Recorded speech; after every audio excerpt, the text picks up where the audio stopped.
Okay. Yeah, we're on. Yep. All We're right. on.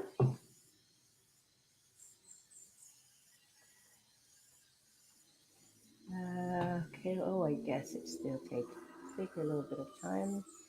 All right. In a group.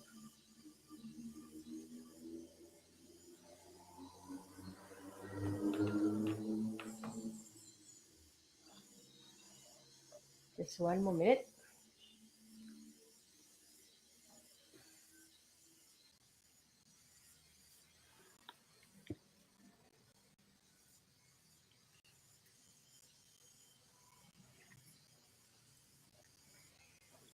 It's live now on Facebook. So good morning. Good morning, good afternoon, and good evening, wherever you are. We are live. I'm Miranda Rumi. I'm the chief organizer for the NVC Bali IIT, the International Intensive Training in Bali, May 10th to 19th in Ubud. I'm here with Sura Hart, one of the lead trainers for the 2019 Bali IIT. So, hello, Sura. Hello, Miranda. It's evening here in Seattle. Okay, yes. So good to have you. You look fresh. And let's just start. And maybe you can introduce yourself a little bit and how you get into NVC. And yeah. Okay, wow, big question. I guess it all started through questions I have. I've always had a lot of questions about how people live together, how people learn, and that is how I met NVC. I had been a student of nonviolence since the 1960s when I got very concerned about the United States' involvement in the war in Vietnam. As a student activist, a peace activist. And at that time, I started studying nonviolence, the writings of Gandhi and Martin Luther King, and really looking at the question of how do we create this culture of violence that I had grown up in. It was a new way to think about my growing up because I was a very well-adjusted student. I had done well in school. And one of my teachers at that time and for many years was the Indian philosopher Krishnamurti, who said that it is no sign of health to be well adjusted to a profoundly sick society. So I got very curious about what this upbringing was that created this culture of violence. And so those were the questions that I was asking. And I got involved in an education to look at our educational system and how it cultivates violence in the world, and became a teacher and started to, I ended up teaching at this school created by Krishnamurti. And it was at that time that I met Marshall Rosenberg. Because I was looking at how do we, how is it that human beings come out just eager to learn? You look at babies and children and all they want to do is learn, and they're willing to fall down, get up, make mistakes, stutter until they can get out the word. And then what happens to us that by the age of 5, children start saying that things like they're stupid, or they don't like learning, or they don't like going to school. What's going on there? How is it that we stop that vitality, that curiosity? So those were the questions that led me into teaching, becoming a classroom teacher, to explore a different, is there a different way? Can we create conditions and classrooms where young people keep that vitality and keep that curiosity and that eagerness to make mistakes? Because in our school system, as I started to see more closely as I worked within it, we prize answers. We prize the right answers. We give rewards and punishment to manipulate young people to get the right answers instead of ask the right questions, or just ask their questions and find their answers and make mistakes. Mistakes are not Mm-hmm. really tolerated in the schools that I grew up in. The right answers were, and it troubled me a lot to see what had actually happened to my own mind in that process of Mm. education. So these were the questions that I was asking at the time I met Mm-hmm. Marshall Rosenberg, and found that he was asking the same questions. What are Mm. the Mm-hmm. conditions that create violence in our world, and what kind of conditions can we create to have more peace in the world? And he was Yeah. very interested in education. He called it life enriching education, wrote a book by that name to Mm-hmm. talk about Mm-hmm. what are the characteristics of an educational environment um, that cultivates learning, that um, doesn't shame people into learning, but really listens to young people, to their questions, um, that where rules are decided together so that the children are involved in the kind of classroom environment Mm-hmm. that they learn in, and things of that sort. So those were the kinds of conversations I had with Marshall Rosenberg back then, and this was out 1988. And Mm-hmm. he was also very interested in the Krishnamurti school where I taught, and we went there a few times. He worked with staff and the parents, and yeah. So this was where I connected with Marshall, and around education, around parenting, and uh, and really on a personal level, when I listened to this. The Marshall's talking about the language that we use that cultivates this violence in the world. It starts with our thinking, and I recognized in myself that thinking Mm-hmm. that had been enculturated in Mm. my upbringing. The thinking of what right and wrong and good and bad, um, and this kind of critical self judgment in my mind that had contributed to 20 years of depression. So I had Mm. experienced, Mm-hmm. I was in this beautiful school teaching beautiful children. I had a loving husband, two beautiful daughters, and I had been depressed for 20 years. Mm-hmm. And I had tried, medication and therapy and things that helped along the way. But there was a key that nonviolent communication unlocked for me in terms of helping me see the kind of language I was using towards myself that created this violence inside. So when I met nonviolent communication, it was both personally liberating and also really speaking to the things I'd been paying attention to in education and parenting, and how we could create a generation of children that could grow in their own goodness and wholeness, and with their curiosity and capacity to learn intact. Mm-hmm. Yeah. Well, were you a teacher before that?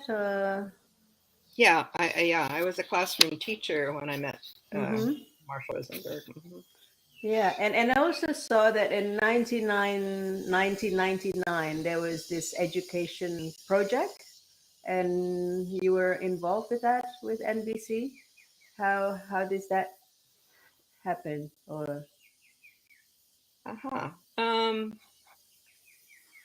yeah, so Marshall was very keen on education. That was an interest we both shared, and he at one time he spoke to the Center for Nonviolent Communication board and said, "I think should be our focus.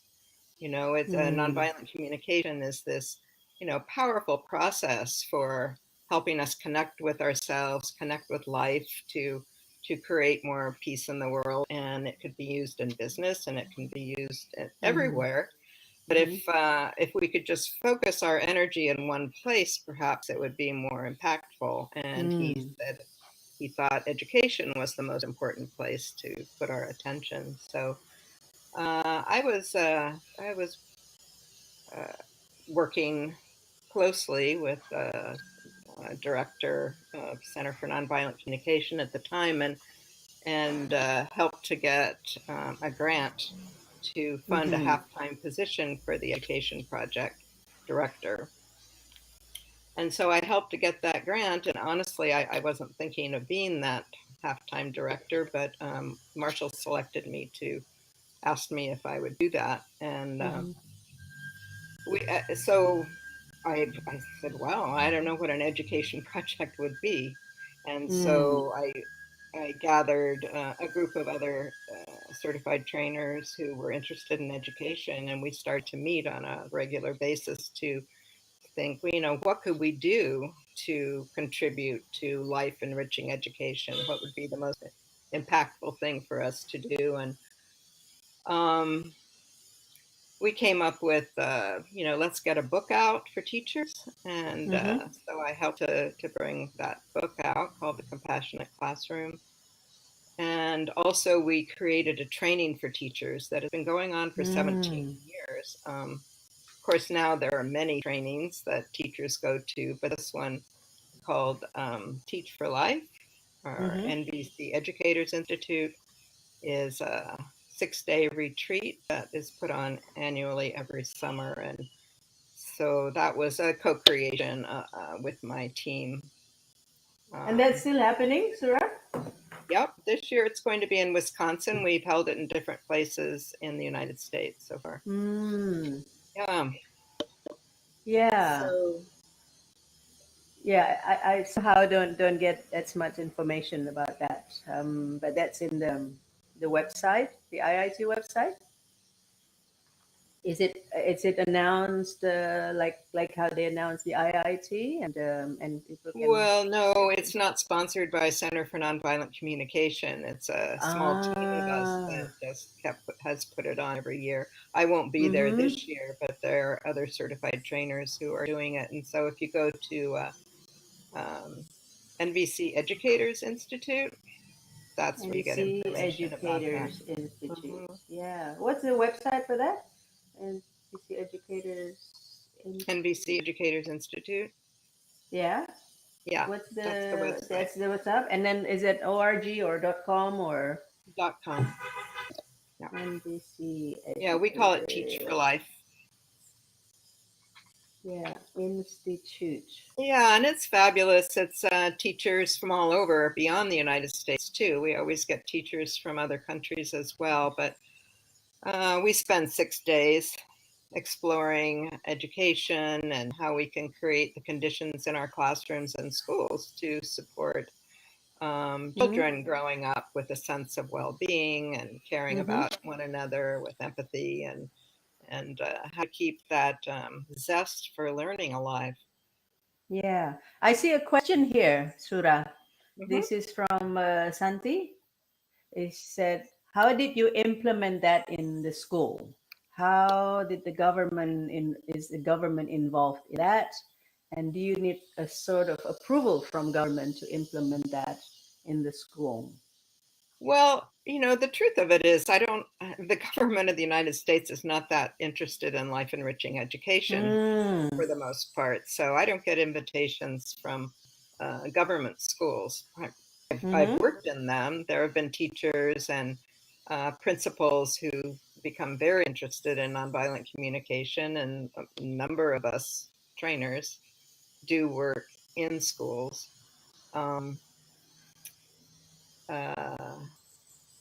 So what was the rest of that question? How do we implement?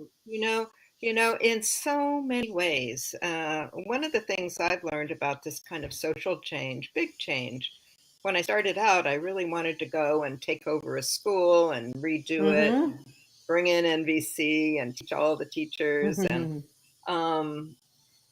as time has gone on, and I've had these kind of different experiences in schools, I see that this kind of change happens very often a little bit at a time. So just small changes that teachers can make in their classrooms can really start things shifting the power imbalance that Mm-hmm. is there. Yeah.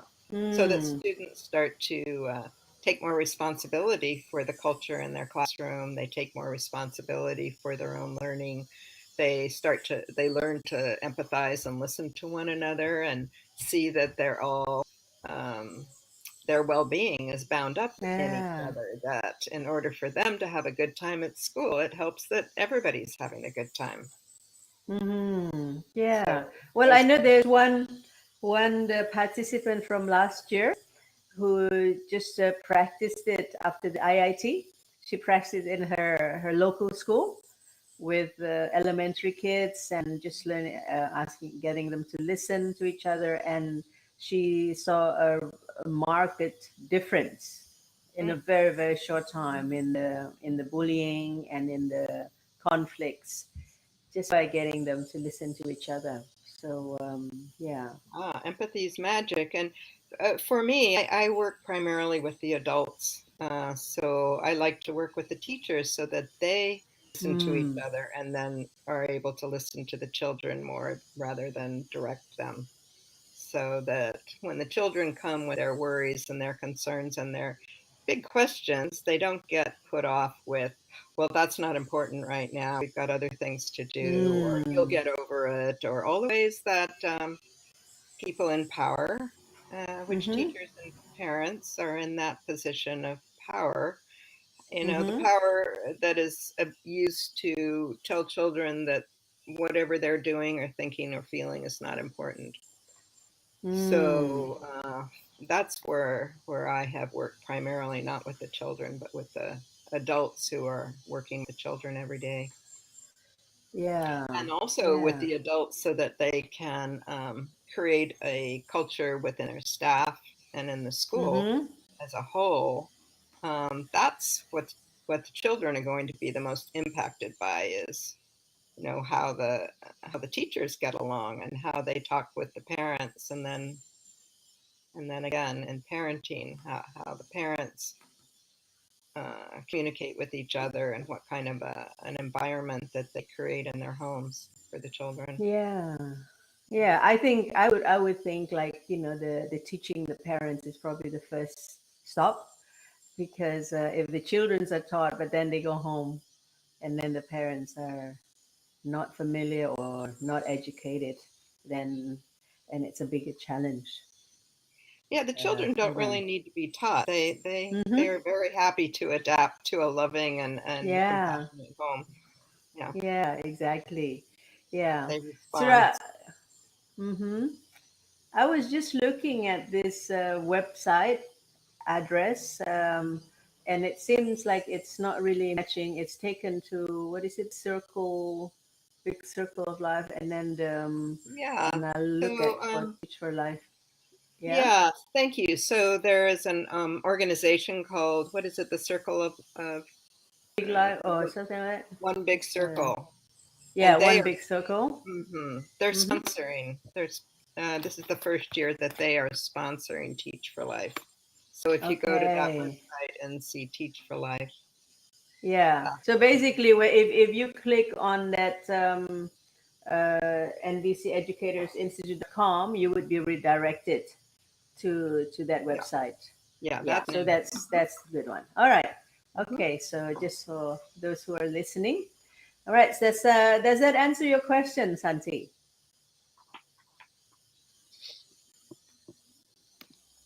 Okay, well, she commented that that's great. That's great. All right. Yes. And now you've written some books.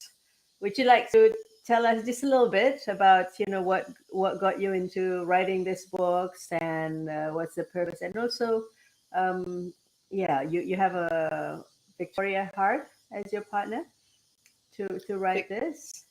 Victoria Victoria, Kindle Hart. sorry, Kindle. Sorry, Kindle. Yeah. She's Sorry. she's my creative partner. We were teachers together at the Krishnamurti Ah, School when we both met Marshall, ah, and mm-hmm. had many conversations with him, and about education. And yeah, so as I said, in the education project, we came up with the idea of getting a book for teachers that would help them to create compassionate classroom. And so that was the first book Victoria and I wrote together, called The Compassionate Classroom, and is a book for teachers Mm-hmm.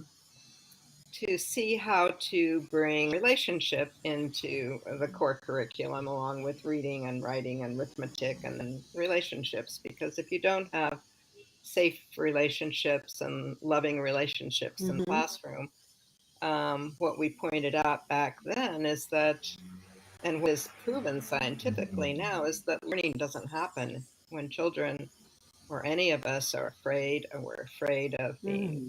called upon when we're not ready, or put on the spot, or we're afraid of being called names, or maybe Mm-hmm. our name goes up on the board because, we did something wrong.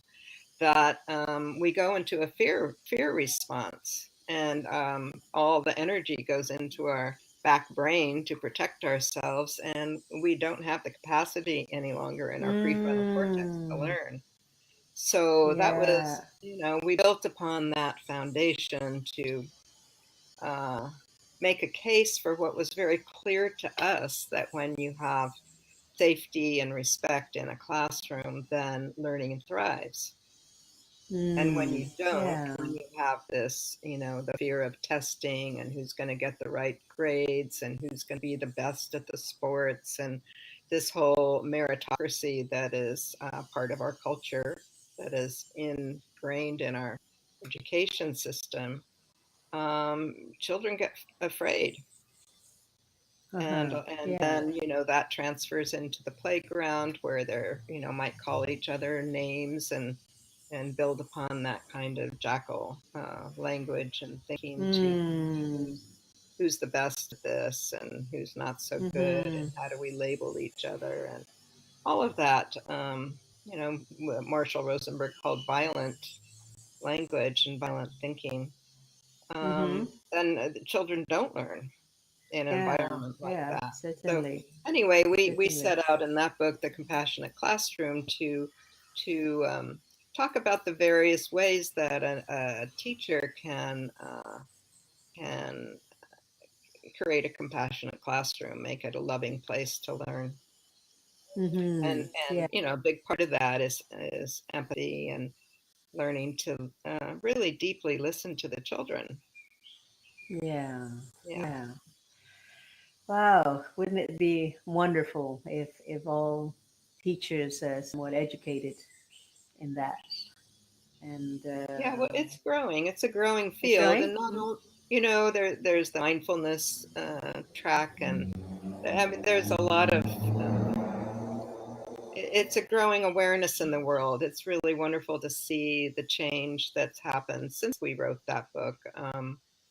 Not just in nonviolent communication, but in many related fields, I think. Mm-hmm. So yeah, it's Yeah. and also the change is a little slower than most of us would like to see. Yeah. I would Yeah. like it for all Well, children. I think the most important thing that it happens, and then there's some reference that people can look for it.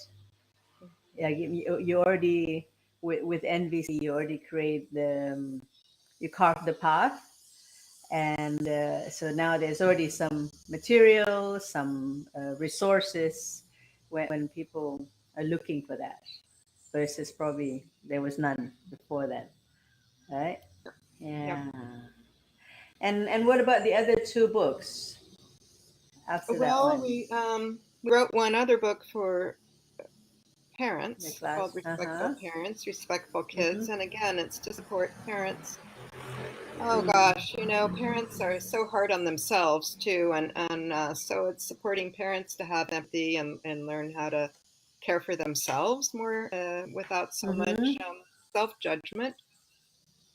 And then, how to listen to kids and create a compassionate home, really. Uh, you know, it, in a culture of violence, which ours is, The parents and the Mm-hmm. teachers are the perpetrators of the culture. We're the Yeah. ones who are Mm. charged with bringing the children up to be well adjusted to this society.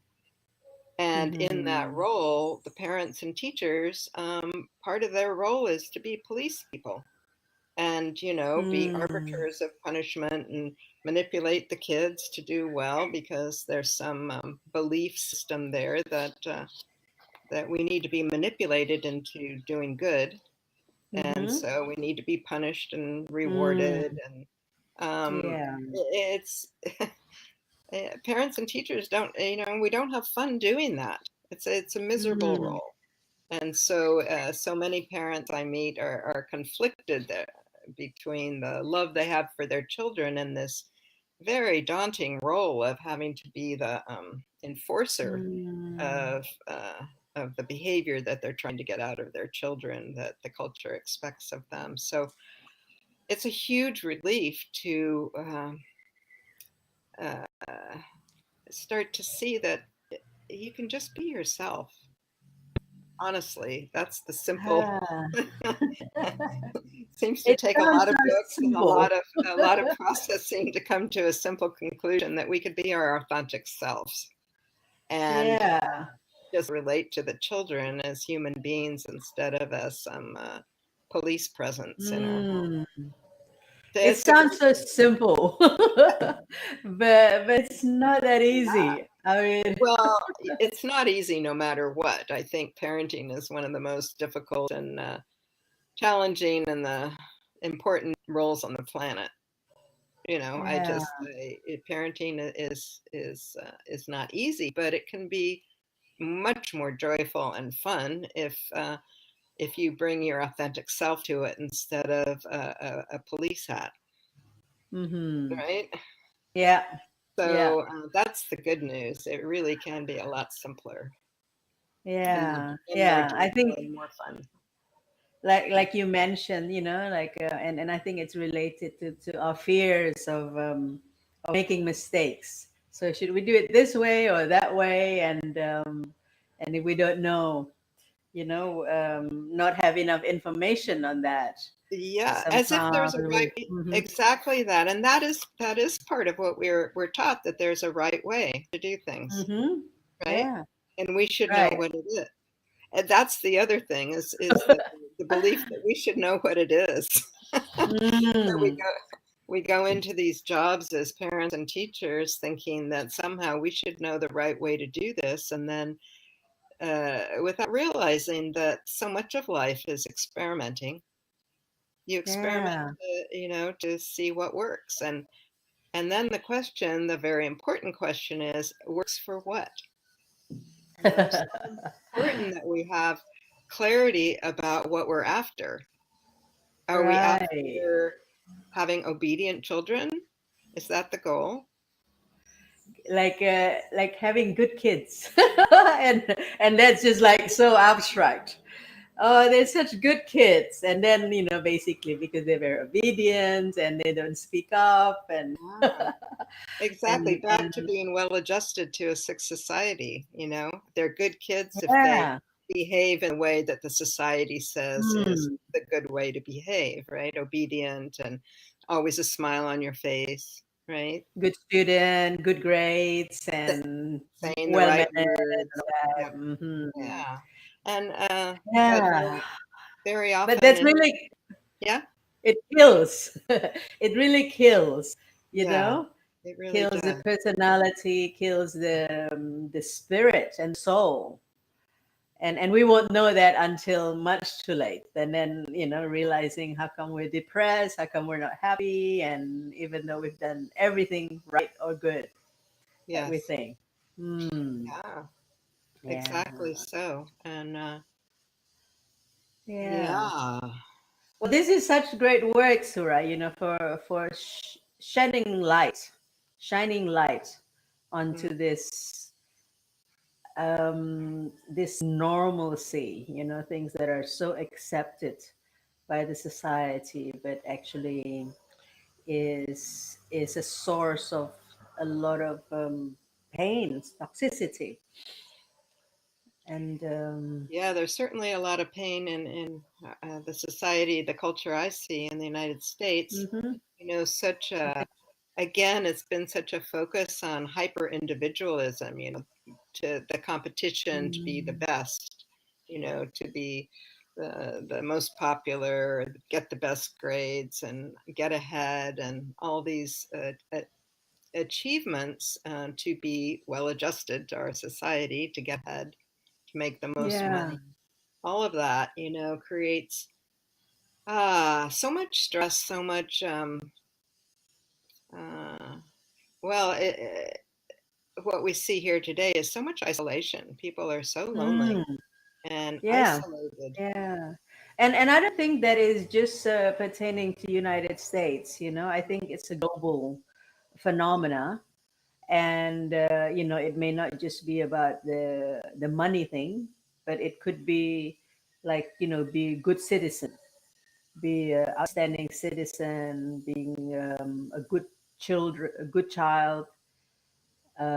So in an Asian society, it's a lot more Yeah. about like, being, yeah, good children. Like, supporting your parents, and making your parents proud, and fitting into the society. Yeah. Yeah. So So it's all mhm. that. So that really is what, you know, Marshall brought with nonviolent communication, to look at that kind of language that has us setting up some kind of abstract good, you know, or being well adjusted to a Mm, society. Why do you want to be well adjusted? You know, what is mm. good in that context? And instead, turning our attention in another direction towards what serves life. Yeah, yeah. I think that Simple. is a very, very important reflection and a question. And also earlier you said works for what? And I think Yeah. very, very few of us actually really stop to reflect on what are we doing this for? Whatever Yeah. would we doing? So Yeah. that language, you know, really spoke to me when I heard Marshall back in the 80s. You know, what serves life? What enriches life? Isn't that what, you know, that's what could stir my heart and really give me a North Star that I could hold on to, is to keep asking that question. Does this enrich life? Does this bring me Mm-hmm. alive? Does this support the kind of vibrant. I mean, human beings are so powerful, and yet Mm-hmm. people, as you walk around down, you know, and look at people as I do a lot, you know, there's this kind of like looking. Of course, Mm, now everybody's on their phones, and instead of just being alive in this, well, this amazing planet, which is, you know, I'm so really eager to get to Bali for so many mm-hmm. reasons. I hear it's such a beautiful place, but to be sitting and being with people, a community of people, however many, 60, 70 people that will be there, to hold these questions together, hold the questions of Yeah. how can we, live nonviolently? What does that mean? How do we do that? How do we sit in circle and really create conditions so that um, our interdependence is vivid. My Mm-hmm. well-being, your well-being, we're all here together. And um, you know, that with that sense of, I want everyone's voice to be heard. Everyone's needs matter.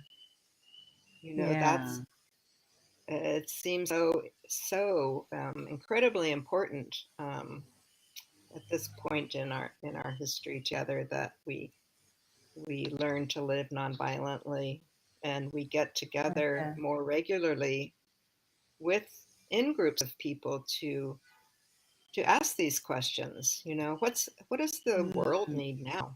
We're at Mm-hmm. a pretty critical time in history, in our history, with so Yeah. much crises, Mm-hmm. planetary crises.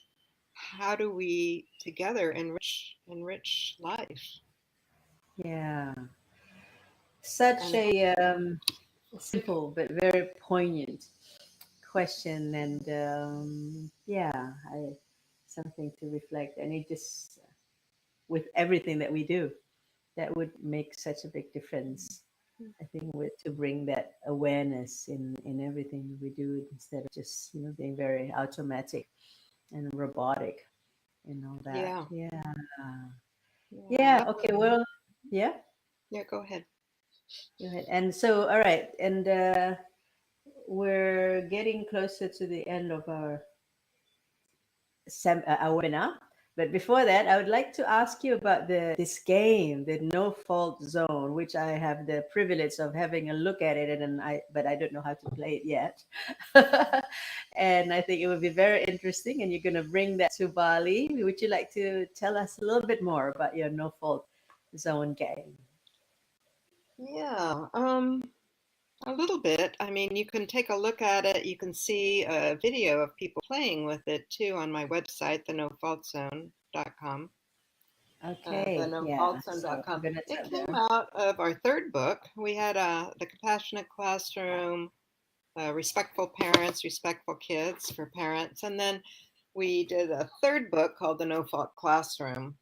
Mm-hmm. That is a conflict resolution curriculum for schools for kids. And in it, we developed what you can see on the cover here a little bit is materials. That looks like a board game. It has a mat. It comes now in a package like this. Oh, yeah, I can't show it very well. Mm-hmm. It's got a mat and it's got cards, and the goal is connection, the goal of the Mm. game. So there are Yeah. winners and losers in this kind of a game, even though it looks like a regular board game that has winners and losers. The whole goal is what Marshall also said was the goal of nonviolent communication, which is connection, either with yourself Mm. or others. And through exploring these universal human needs that show up in the cards that you Mm-hmm. navigate on the Mm-hmm. board. So there are many ways to play it. I really can't tell you just one way, but we lay this out in instructions for teachers in our book. Uh-huh. How to use it for self-empathy, to connect with myself, which is to me the foundational practice in NVC, because I can do it at any time.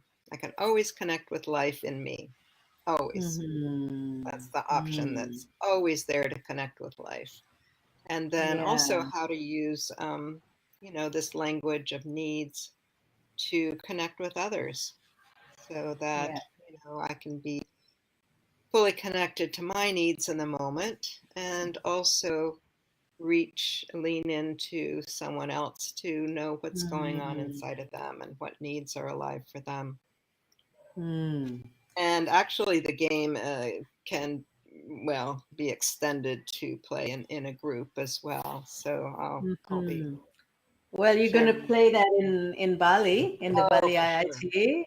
Yeah, I'm looking definitely. forward to that, and yeah, we're gonna have some for people to. Yeah, recently, actually, the last year or two, I've been busy helping people translate it. So now we have it in a bilingual in China and in Turkey and Norway, and a new one in Beijing, actually, a bilingual no fault zone game. Mm-hmm. I'll be going to China next after Bali. So Mm. Yeah, and we'll have it in Indonesian as well, right? hopefully, yeah. I mean, yeah, we're going to do a We small are. version We will have of some. it. Yes, we will. Yeah. Yeah, so that's great. And one last thing about or maybe I'll keep that to the last one. But there's one question before I Yeah, ask you what my is, I see question. this. Mhm. The I question. see. Oh, it's already answered. I think it's already answered. How can you give me some clue on how to remember to choose the non-violence words in my daily life with my children and people around me? How would you like to answer that? It's just Mm-hmm. practice, practice, practice. That's what Marshall used to say. There's no Mm-hmm. quick way to get there. It's for me, nonviolent communication is a lifelong practice. Mm. It's not about being perfect. Marshall said that many times. It's not about being perfect, but knowing how to get back to the practice when you forget. Mm-hmm. So it's practice, and for me, practicing in community with other people is super important. So another reason that I'm looking forward to the IIT, where we'll get to practice together. Yeah. Yeah. All right. So before we close, I'd like to ask you: is there anything that you can give to the listeners, to the watchers, something that they can already start practicing right after this, and even before the IT, just to get the taste, and something that can make a difference in their life. I wrote about this, 7 keys to turn family conflicts into cooperation. Is that a quick one, or is it requires But like an in-depth discussion? and that's a subtitle of the whole book. There are Okay. 7. Okay. Would you like to mention those 7 keys for people who don't know, I and don't just know. Um, yeah. or should we just let people read the book, and yeah, we can do Yeah, that too. yeah, So, that's the subtitle to the parenting book, 7 keys mhm. to turn. Yeah. So, well, let's see. What's the first key? Um, Maybe rather than doing that, just give like something that people can Honestly, take home. well, I will tell you the first key. It's something that we've talked about already in this today. Is um, it says parent with purpose. Again, it goes back to the questions. What am I after here? What is it? What Mm, am I wanting to do in my parenting? And to that is just to remind yourself at least once a day, if not twice or 3 mm, times, what am I after? Am I wanting my children yeah. to just obey anybody? Am I trying to inculcate obedience, or am I after love and compassion? There was a certain point in my parenting when, I mean, I just keep asking these questions. I realized that uh, as my children got older and then left home, my purpose was that I wanted to be the person that they would come to if they had Mm-hmm. any questions or any troubles. That it was Mm, important to me that I be someone that they could turn to. And the only way I could be that is if I really practiced empathy and yeah. didn't come on with judgments when they'd say things that might shock me or Mm, um, but and I'm just still learning about that with my adult children. They still yeah. say things at times or do things at times that I have a reaction to. It's like, oh, I'm surprised, or sometimes I'm not pleased. Yeah. And so it's still practice to notice my own judgments, notice Mm, what's in my heart that was part of what got triggered, and care for mhm. myself, and then really lean in to hear what's going on for them. Yeah. Wow. Yeah, there's like a treasure in that, just one simple question, like, what am I after? Because it could be, the answer is like, well, I want them to listen to me, right? But then, like, I mean, it opens up to a whole new, this inner dialogue. Okay, what does that give me, right?